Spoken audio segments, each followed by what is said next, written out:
조갑제 TV 시청자 여러분 안녕하십니까? 2019년 12월 5일 새벽 2시입니다. 이틀 전에 박근혜 전 대통령이 어깨 수술을 받고 한 3개월 정도 치료를 받다가 다시 구치소로 재수감되었습니다. 감옥 생활을 하다가 바깥으로 나와서 그래도 부자유스럽지만은 감옥보다는 더 자유로운 생활을 하다가 다시 독방으로 갔다 하는 걸 생각하면은 참 그렇습니다. 그런데 이 사태에 대해서 우리 공화당을 빼고 자유한국당에서 아무런 논평도 관심도 없었다는 것은 정말 비인간적이라는 생각이 듭니다. 이 정치 도의를 논하기 전에 인간적인 정리상 논평 반응이 있어야 될 것 아닙니까? 이 반응을 보이는 것, 사람이 슬플 때는 울고 기쁠 때는 웃고 하는 이런 반응을 보이는 것을 흔히 감수성이라고 합니다. 감수성이 없으면은 인간이 아니죠. 아니 동물도 아니죠. 그거는 돌바위죠. 식물도 감수성이 있다고 합니다. 좋은 음악을 듣는 식물은 잘 자란다고 그래요. 그런데 자당 대통령 아니었습니까? 그분의 이런 모습에 대해서 침묵하는 것이 가장 좋은 정책이다. 침묵이 최고의 정책이다라고 지금 생각하고 있는 모양이죠. 정직이 최고의 정책이다. 정직이 최고의 정책이라고 한 사람은 조지 워싱턴 미국 대통령인데 이 자유한국당은 침묵, 은폐, 그리고 넘어가기, 덮기가 최고의 정책이라고 생각하는데 이 큰 오산입니다. 지금 자유한국당에 대한 이미지가 왜 이렇게 고착되었느냐 하는 것은 탄핵과 무관하지 않죠. 탄핵을 통해서 형성된 자유한국당의 이미지가 있습니다. 그것은 탄핵을 찬성한 사람들 입장에서 보면은 자유한국당은 폐기되어야 할 적폐다 이렇게 보겠죠. 그리고 탄핵이 잘못되었다고 보는 쪽에서는 자유한국당은 배신당이다. 아니 좌에게 부역한 정당이다. 이렇게 보는 것 아닙니까? 이 양쪽으로부터 겹쳐진 자유한국당에 대한 나쁜 이미지에서 자유한국당이 탈출하지 않으면은 내년 총선에서 참패할 가능성이 매우 높습니다. 근데 시간이 짧아요. 지금 남아있는 시간이 4개월 정도밖에 안 됩니다. 그런데 아직도 황교안 대표는 이 탄핵 사태를 어떤 식으로 정리할 것이냐에 대해서 입장이 없습니다. 그는 덮고 넘어가자는 이야기를 하는데 덮고 넘어갈 수 있는 게 있고 없는 게 있지 않습니까? 이게 덮고 넘어갈 수가 있습니까? 그런데 덮는 방법이 뭡니까? 그런데 덮는 방법은 탄핵 잘못했다. 아니 탄핵은 잘 되었다. 하는 데 대한 의견 표시를 하지 않는 게 덮는 겁니까? 아니면은 반성해야 할 사람이 반성 안 하는 게 덮는 겁니까? 반성문 쓰기가 그렇게 어렵습니까? 반성문 쓰라는 겁니다. 국민들이 원하는 것은 탄핵에 관계됐던 사람 다 나가라고 하면은 지금 자유한국당이 해산돼 버릴 테니까 그걸 요구하는 사람은 극히 적죠. 다만 진정성이 있는 반성문, 사과문 한번 받고 싶다는 것 아닙니까? 한 번도 한 적이 없습니다. 제대로 된 사과를 한 적이 없습니다. 한 번도. 그러니까 국민들이 기억을 못하는 것이죠. 그런데 이 사안이 어떤 사안이냐 하면은 자유한국당 전신 새누리당의 60여 명의 국회의원이 자신들이 뽑은 대통령, 그 대통령이 국정관리에서 다소 문제가 있었습니다만은 큰 줄기에서는 헌법에 맞게 방공자유민주 시장경제 원리에 맞게 이 국가를 이끌었고, 특히 김정은 정권의 단호한 태도를 취해가지고 한 텀만 더 같은 노선으로 밀어붙였으면 김정은 정권이 무너지는 방향으로 가고 있었습니다. 그런데 그 자당 대통령을 최서원 씨 사건과 연관시켜서 촛불 시위가 나고 지지율이 떨어지니까 탄핵에 앞장섰습니다. 사실은 박근혜 당시 대통령 탄핵은 좌파가 한 게 아니죠. 새누리당의 배신자들이 한 것 아닙니까? 명분은 있었습니다. 그렇게 하지 않으면은 정권을 빼앗긴다. 정권을 좌파에게 넘기지 않기 위해서 이른바 업참마속 심정으로 한다라고 했습니다. 그런데 그게 틀렸습니다.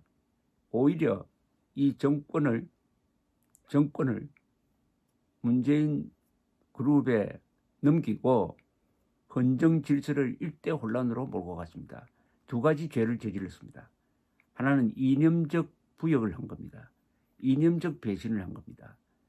개인적 배신을 하면은요, 그 피해자가 한두 사람에 지나지 않습니다.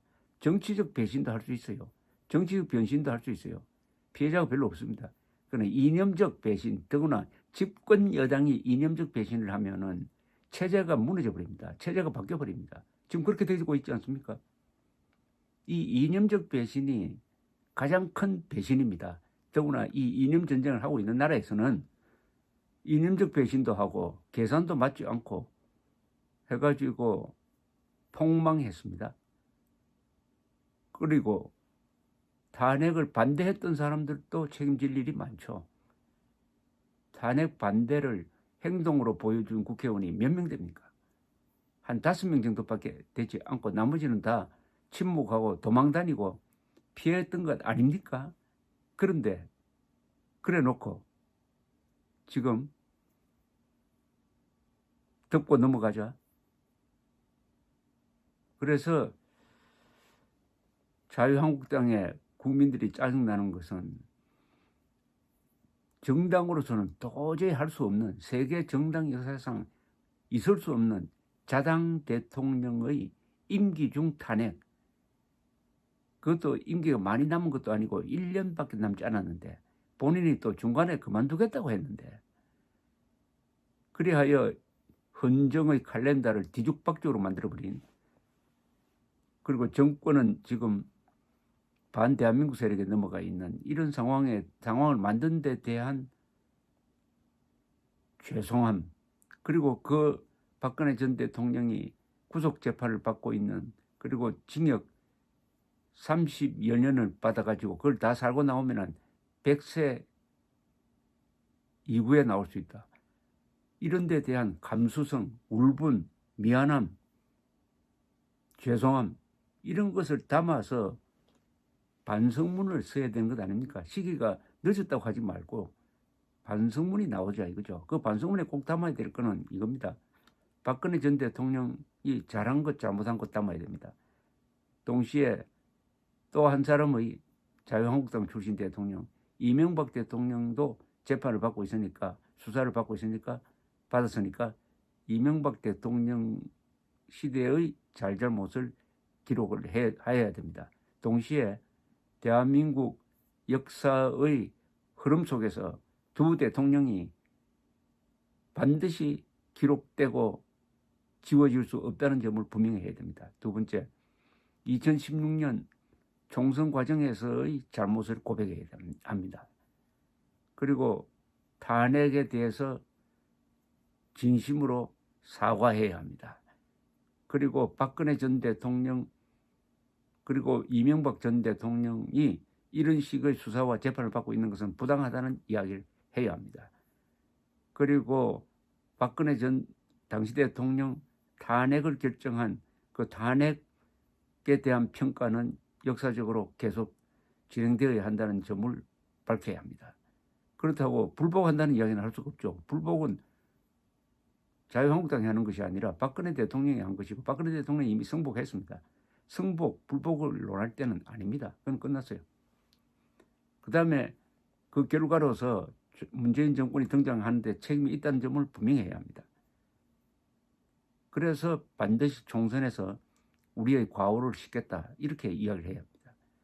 그리고 최소한의 성의로서 탄핵 사태에 깊게 관여했던 사람이 이번 공천 과정에서 제외될 것임을 분명히 해야 된다고 저는 생각합니다. 어쨌든 이런 내용의 반성문이 나와야 합니다. 반성문. 아니 좋은 집안에서 살다가 또 좋은 일도 많이 하고 해서 세계로부터 칭송을 받는 그런 명문 집안 아닙니까? 우리 대한민국의 보수 세력은, 보수 정당은 더구나 이승만 박정희라는 위대한 지도자를 가진 그 집안이었습니다. 새누리당이 그런 집안이었어요. 자, 그런 집안에서 분란이 일어나가지고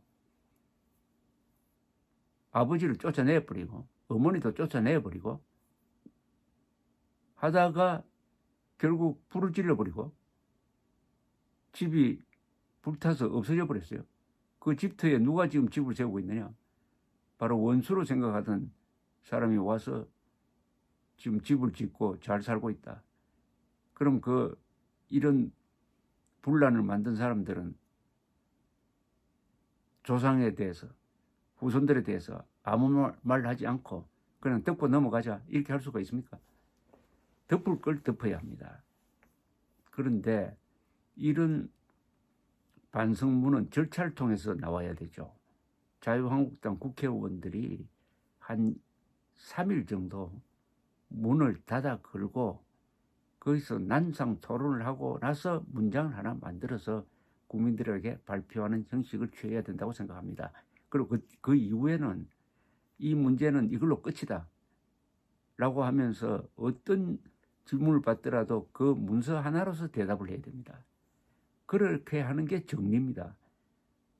그것도 하지 못한다면 자유한국당을 찍어야 될 이유를 발견하기가 매우 어려울 것이라고 생각을 합니다. 한국 정당 사상 최악의 실수였습니다. 최악의 배신이었습니다. 거기에 대해서 사과도 하지 않고 아니면 뭐 당당하게 내가 잘했다고 하든지 입장 표명 없이 그냥 넘어가자. 그 상태에서 표를 달라고 손을 벌릴 수가 있겠습니까? 덮을 수가 없습니다. 이 문제가 정리가 되지 않으면은 자유한국당 좋아할 수도 없고 찍을 수도 없는 그런 찜찜한 상태가 계속된다 이거죠. 그러면 무슨 개혁을 해도 그게 좋은 인상을 만들기가 어렵습니다. 자기 고백이 없으면은 어마어마한 잘못을 저질러 놓고 그것을 자꾸 거론하면은 그 이야기 하지 맙시다 이렇게 할 수 있습니까? 그 이야기 하지 말고 그 이야기 하지 말고 무슨 이야기 합니까? 아니 탄핵에 대한 진정한 사과 없이 무슨 이야기를 해도 누가 듣겠습니까? 무슨 이야기를 아니 당신들 세 분리하면은 촛불 시위 같은 게 또 나오면은 도망갈 사람 아니냐? 그런 사람한테 내가 표를 줄 수 있겠느냐? 이렇게 대답하면 할 말이 있습니까? 황교안 대표가 탄핵을 덮고 넘어가자고 하는 것은 큰 실수입니다. 전략적 실수입니다. 그런데 시간이 없습니다. 최소한 올해 가기 전에 반성문을 받아보고 싶습니다. 감사합니다.